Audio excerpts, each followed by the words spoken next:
You know, when you hear things like America's coolest small town or a top 10 beach getaway, it really paints a picture, doesn't it? It really does. And that's Grand Marais, Minnesota, right up there on Lake Superior's North Shore.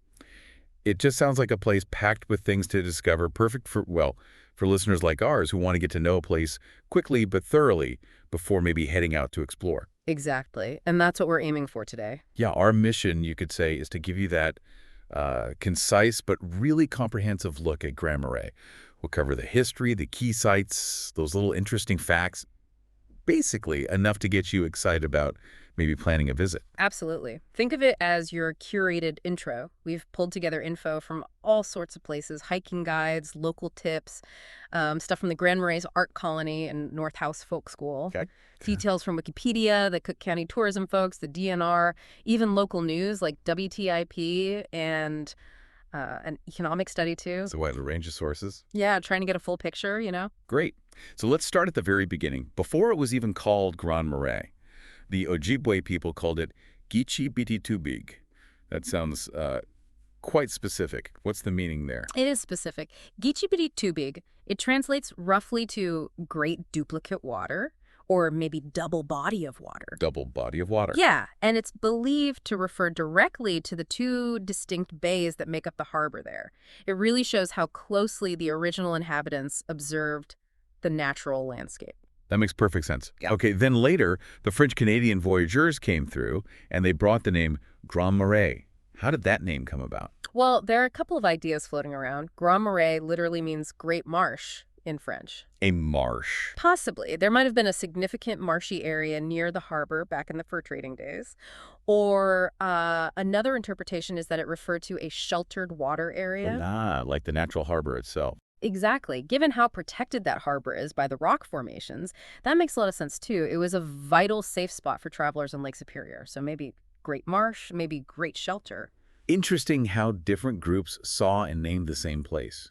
And the fur trade itself, in the 1700s, that was the start of the settlement, more or less. Pretty much. It became a key point, a bustling station for the fur trade, a center for exchange, for travel in that whole region. That really put Grand Marais on the map early on. Then things shifted, right? Towards the end of the 19th century, early 20th, logging became the big thing. Oh, massively. A huge shift. Those vast white pine forests became the focus. It fueled a major logging boom. Must have changed the landscape completely. Absolutely. And the harbor changed function again from furs to timber transport. You hear about early guys like Charlie Johnson setting up lumber mills right there. It reshaped the environment, brought in new people, a whole different era. And all through this, Lake Superior's just there. Yeah. Always central to the story. You really can't talk about Grand Marais without talking about the lake. I mean, before Highway 61 went through in the 1920s, the lake was the highway. Steamboats like the America were the main way to get there. Wow. Plus, it was a huge source of food. The fishing industry was vital for decades. Whitefish, lake trout, herring later on. Right. And it dictates the climate, too. They even built those harbor walls, the east one in 1884, the west one around 1900, and the first lighthouse in 1885. Shows how important managing that relationship with the lake was. It wasn't just the big lake, though. You mentioned the Gunflint Trail earlier. The inland lakes played a role, too. Definitely. The Gunflint Trail, it started basically as a path to get supplies to inland logging camps. Okay. But over time, it opened up access to that incredible network of inland lakes.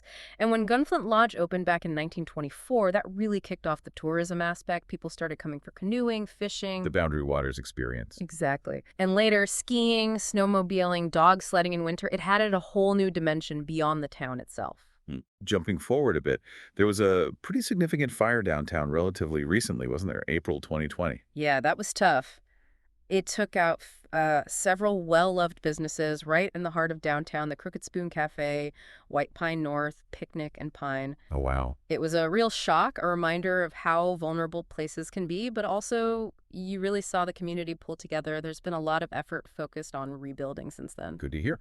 Okay, so for someone thinking of visiting, let's pinpoint Grand Marais geographically. It's the county seat of Cook County, right? That's right. The only incorporated city in Cook County, actually. Oh. It sits right on the north shore of Lake Superior.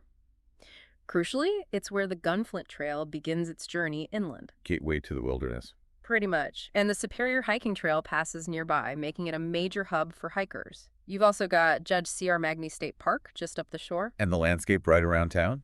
You can't miss Sawtooth Bluff rising up behind the town. And Pincushion Mountain is another key feature. Great views from up there. On a really clear day, they say you can even see Isle Royale. No kidding. Yep. And then there's Artist Point, which is fascinating. It's technically a tombolo. Like Tombolo. Yeah, it's a spit of land that connects an island back to the mainland, and it forms that protected inner harbor. It also has this really unique plant community, kind of Arctic and alpine species you don't normally find this far south. Interesting.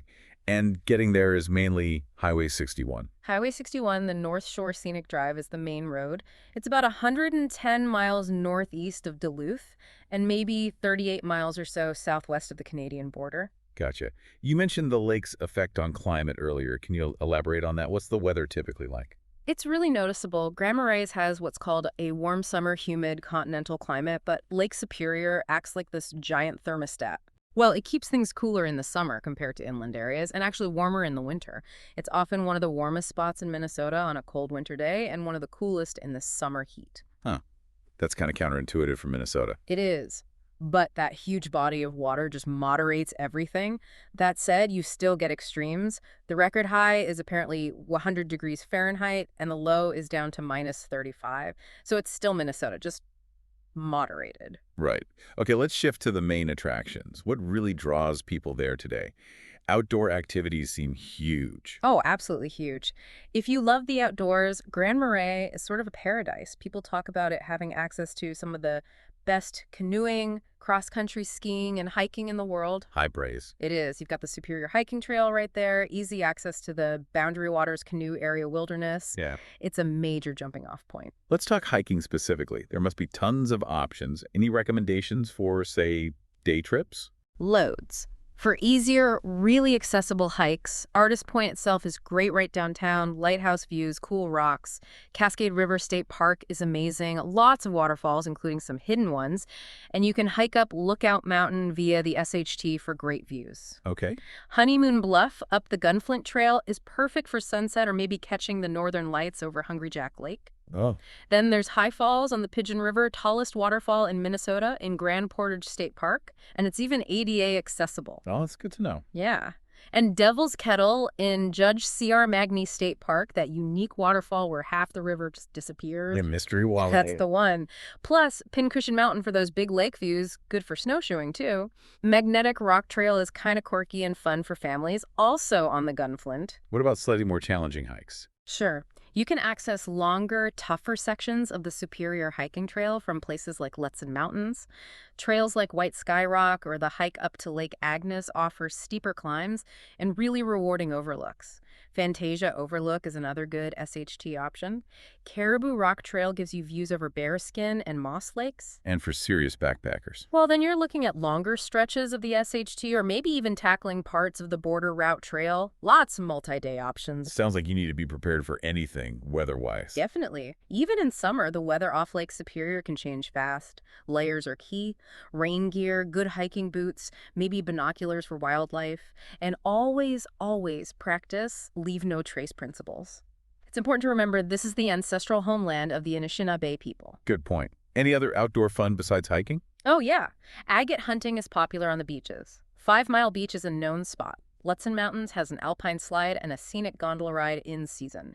You can go guided sea kayaking on Lake Superior or rent canoes or kayaks for the inland lakes. Outfitters like Sawtooth Outfitters or Stone Mountain Supply can set you up.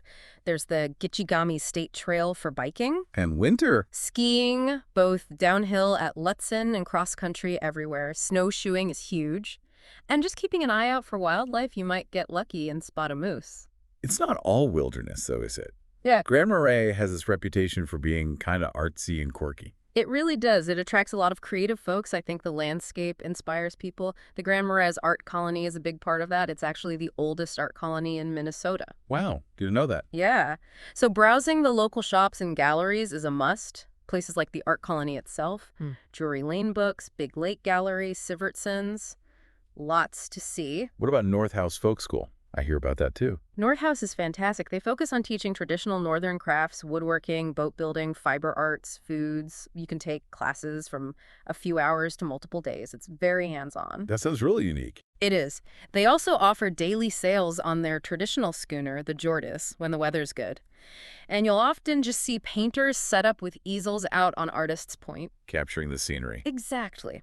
Plus, there are historical spots downtown, like the 1896 Lightkeeper's House, which is now the Cook County History Museum, and the old Bally blacksmith shop from 1911. Oh, and look for the bear cub sculpture down by the water. Okay, moving on to another vital topic, food and drink. What are the must-tries in Grand Marais? All right, let's talk food. First off, you pretty much have to try the donuts at World's Best Donuts. It's iconic. World's best. High claim. It is. The coffee, maybe less so. Someone described it as trash coffee that works in a pinch with a skizzle being one of their donuts, I guess. Uh-huh. Okay, noted. Donuts, yes. Coffee, maybe. Right. Voyagers Brewing is great for grabbing a craft beer and maybe a bite on their patio overlooking the harbor. And fish, you gotta eat fish. Angry Trout Cafe is right on the water, really popular. Fisherman's Daughter at Dockside Fish Market is great for, like, fish and chips takeout. Makes sense. Right on the lake. Totally. For coffee, Moose and Fika Coffee down in Lutzen get good mentions. Russ Kendall's Smokehouse is the spot for smoked fish to take with you. Okay. Any options up the Gunflint Trail? Yeah, Trail Center Lodge is known for being rustic, good food, maybe an adult milkshake and some walleye. Poplar House is a bit more upscale, also great food and drinks, but you might need reservations there. Good tip. Sweets? Beth's Fudge and gifts for your fudge fix. And then there's the ongoing discussion about hungry hippie tacos. Discussion. Sounds controversial. Apparently, people seem to either love it or not. You might just have to try it and decide for yourself. Fair enough. Sometimes, though, the best thing on vacation is just relaxing, taking it slow. Any spots good for just soaking it all in? Oh, definitely. Just finding a bench and staring out at Lake Superior is top-tier relaxation for a lot of people. I can picture that. Sitting out on Artist Point, feeling the breeze, watching the boats, perfect for thinking or just enjoying the view. If you're staying in a cabin, maybe one near Pincushion Mountain, just enjoying the quiet and maybe having a bonfire. Simple pleasures. Exactly. Getting up early for sunrise over Artist Point is supposed to be spectacular. And just driving Highway 61, there are tons of scenic pull-offs where you can just stop and admire the view. Visiting the beaches, walking the Benson Lake Boardwalk in George Crosby Manitou State Park. And hey, if you really want to unwind, there's Sisu and Loyli, a sauna place. A sauna, nice. Yeah. Does Grand Marais have big events or festivals during the year? It does. Fisherman's Picnic is probably the biggest first weekend in August. Big fish fry, usually herring, fireworks, contests, a parade, the whole deal. Sounds like classic small-town fun. Totally. Then there's Moose Madness in October, usually the third weekend. Lots of family stuff. Moose-themed, of course. Celebrating the local mascot. Right. The Grand Marais Arts Festival is in early July. Hosted by the Art Colony, brings in artists from all over. Northhouse Folk School has its summer and winter solstice festivals, which are really cool. Okay. For the athletic crowd, there's Le Grand du Nord, a big gravel bike race on Memorial Day weekend, and they even have a Lake Superior Stormfest in November, kind of embracing the wild weather. Stormfest. That's unique. Anything else people might check out? Well, there's golf at Superior National, just down the shore, and definitely making the short drive up to Grand Portage State Park to see High Falls is worth it. It sounds like all this activity, especially tourism, must be really important for the local economy. It's absolutely vital. We found a study from 2022 that looked at Cook County. Get this. Over 1.2 million visitors a year generate over $220 million in economic activity. Wow, $220 million. That's huge for a small county. It is. About $165 million is direct spending lodging. Restaurants, bars, transportation are the big ones. Then there's another $32 million in indirect impact, supporting businesses that supply the tourism industry, and almost $23 million in induced impact, basically, people earning money from tourism, then spending it locally. So it ripples through the whole economy. Exactly. The study even noted that about $55 million of that activity benefits businesses not directly serving tourists, like real estate, utilities, things like that. So yeah, tourism is a massive driver. Good to understand that context. Yeah. Okay, quick logistics recap. Getting there is Highway 61, start of the Gunflint Trail. Any other transport notes? There is the Grand Marais Cook County Airport. It's small. And a seaplane base, too, for those arriving by air. But yeah, driving Highway 61 is how most people arrive. And people want to keep up with local news or what's happening. The local paper is the Cook County News Herald. And WTIP, North Shore Community Radio, at 90.7 FM is a great resource. They actually win awards for their local coverage. Hmm. There's also Northern Wilds Media Magazine, which covers the whole region really well. Excellent. Well, this has been fascinating. It really paints a picture of Grand Marais as this incredible blend of natural beauty, history tied to the lake and the forest, this super vibrant art scene, and clearly a place people love to visit. It definitely seems to offer a lot for anyone looking to explore and learn.